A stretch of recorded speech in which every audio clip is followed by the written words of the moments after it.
Hey everyone, this time on Tim Talks Audio, we're going to go over front to back panning. So I've been gone for a little while and I haven't really been producing any videos, but in my downtime I have been studying, and one of the things I've been studying is reverb.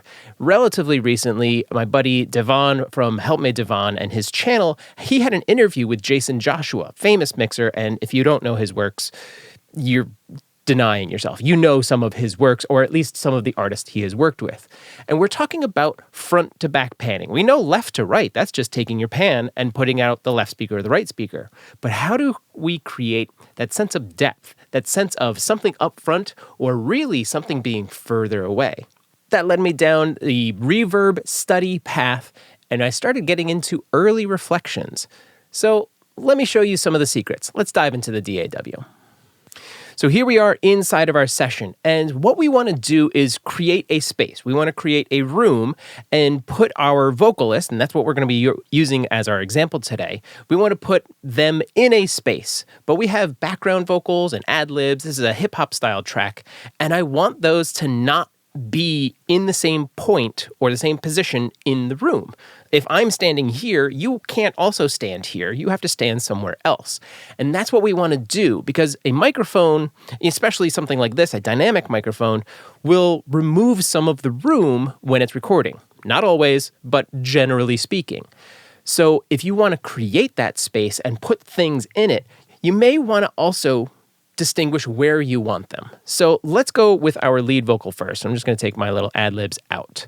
There's a little bit of compression on here, but I'm going to take my reverb off, and here's our starting point. This is microphone. You may hear a little bit of headphone bleed. We are soloed, but this is our starting point, and we're going to put this vocalist in a room. Take a listen. Gun up on my waist, money on the table. I just want some sauce, ketchup or the mayo. So that's where we are. It is a direct microphone. There's a little bit of the room in that capture, but that's okay. I'm fine with that. I want to make a space for them. So following Jaycen Joshua's recommendation and where he learned, and you could do this with a bunch of different reverbs that are out there. But today, I'm going to be using Wave's Trueverb, because this is what he showed and when he started using, and his secret, but you can do this with a bunch of different styles of reverb as long as you can balance the early reflections versus the reverb. In Trueverb, we can do that down in the bottom right. You can see direct, early reflections, and reverb. And I even have reverb turned off. Generally, it's blue like this. I have it off right now. And I have early reflections all the way down. There were some other things in Jaycen's setup, but generally speaking, we're going to be playing with the balance between direct and early reflection. Okay, so let's go back to our bass line. We have Trueverb on, but because our mix is all the way down, they're not really going to get any sense of that room. Here it is with Trueverb on. Let's turn it on, and here it is. Gun up on my waist, money on the table. So there's still a tiny bit because we're not completely cutting. I didn't turn early reflections fully off, but it's just down 24 dB. But I'm going to hit play again, and I'm going to start riding early reflections up and listen to the sense of this room kind of come together. It's not reverb, but it's the sense of a room. Gun up on my waist, money on the table. I just want some sauce, ketchup or the mayo. Flew right overseas, baby, San Diego. Been up on my shit, baby, fuck a label. So this idea of the room is now starting to come through. And even if we turn reverb on, you're going to hear the difference, because I'm going to start blending this up as well. And you'll hear the difference between early reflections and reverb. Reverb is everything after those initial early reflections, still bouncing around doing their thing. Gun up on my waist, money on the table. I just want some sauce, ketchup or the mayo. Flew right overseas, baby, San Diego. Been up on my shit, baby, fuck a label. But really the secret here is by going with early reflections. Now, check this out. This is fine. We have our vocalist in a space, in a sense of room. I'm going to take this plugin and I'm just going to copy it over to this ad-lib channel. You can see I did this earlier, but I'm going to totally remove this one. Put this one into solo, and on its own, even if we turn Trueverb off, we're going to have that sense of both of these vocals, which is the same guy, are hitting me the exact same way. Listen to this. Gun up on my waist, money on the table. I just want some sauce, ketchup, or the mayo. So they're both direct. They're both just hitting me. Let's turn Trueverb on our lead vocal, and now we'll have a sense of room here. Take a listen to this. Gun up on my waist, money on the table. I just want some sauce, ketchup, or the mayo. So with the reverb or Trueverb off of our ad-lib vocals, they are very direct. They're just hitting us, and they don't feel like they're in the same space or room as our lead vocalist. So let's copy this over just by dragging it. And now we have the same exact settings. Let's take a listen again. Gun up on my waist, money on the table. I just want some sauce, ketchup, or the mayo. Okay, so everything is the same. They now are sharing this one space, except they're in the exact same space. So let's change our balance of our early reflections versus our direct. So let's change our blend. I'm going to increase, and that's all I'm going to do is I'm going to increase the early reflections, and you'll hear this ad-lib vocal that is just kind of peppering in here and there, and I'll even give it a little more volume. It's going to fall back in our mix. Take a listen.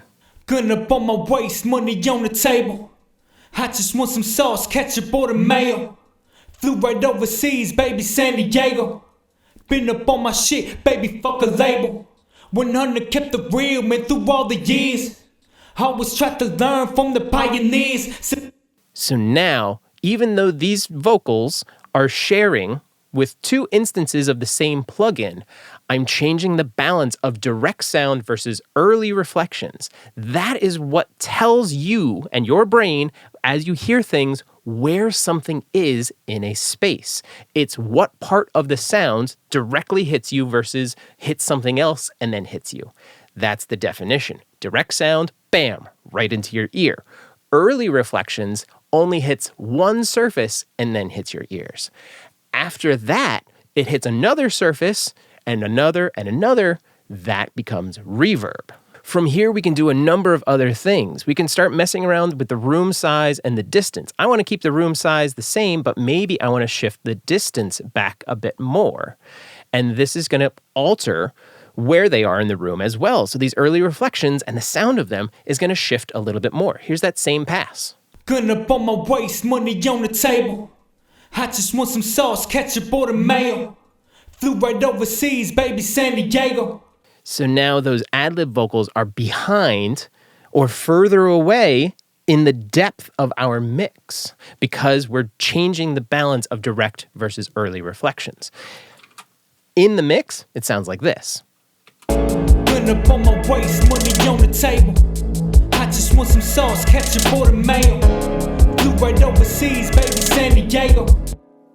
From here, now that they're in a room and in different areas of the room, if we want, and I kind of want to go back to my lead vocal and bring some of these reflections down, but now I'm going to sweeten it even more by using a plate reverb, just something completely different, and get a balance going here. And you can see I already have some sends going because now these are going to share one instance of a plugin. Gun up on my waist, money on the table. I just want some sauce, ketchup, or the mayo. Flew right overseas, baby, San Diego. And soloed out again.